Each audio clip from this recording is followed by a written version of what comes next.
Fear is the silent poison killing your future.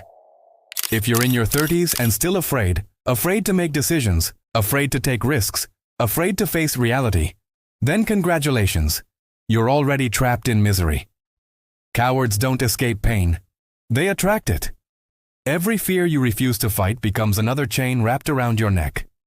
By 40, those chains turn into a cage, and you're the prisoner.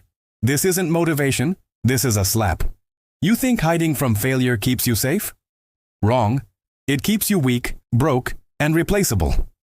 The weak generation believes comfort is safety, but comfort is just slow death. And if you're nodding right now, deep inside you know this video is about you. The truth is simple. Cowards get hunted by suffering. Always. The core disease of the weak generation is fear. Fear of risk, fear of judgment, fear of discomfort. In America, people hit their 30s and still hesitate to invest, to change careers, to chase dreams, because what if it fails? So instead, they settle for jobs they hate, relationships that drain them, and habits that rot their bodies. Cowardice shows up like this.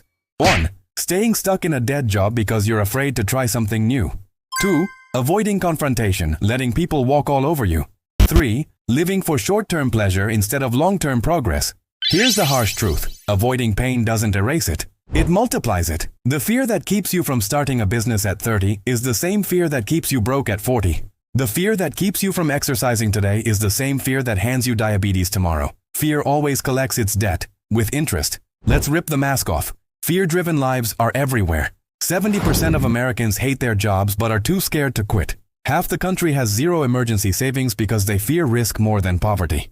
Obesity rates keep climbing because people fear discomfort more than disease. Think about this. A man spends 20 years at a job he hates because he fears change. At 50, he gets laid off anyway, with no savings and no skills. That's fear's final reward. Suffering plus regret. Or take health.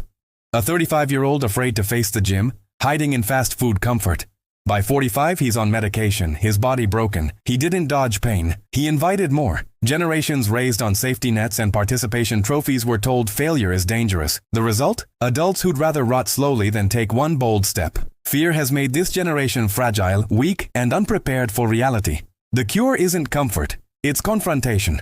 If you want to stop being hunted by suffering, you must face fear head-on. 1. Make bold decisions fast. Stop waiting for perfect conditions. They don't exist. 2. Take small daily risks. Speak up in meetings, confront toxic friends, invest $100 instead of wasting it. 3. Embrace discomfort. Train your body, learn new skills, push into challenges. 4. Reframe failure. Every failure is tuition, not death.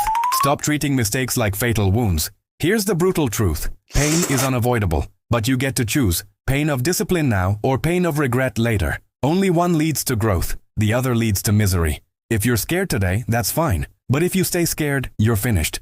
Cowards are always hunted by suffering. That's the law of life. You can avoid risk, avoid growth, avoid hard choices, but suffering will still find you. At 30, fear might look harmless.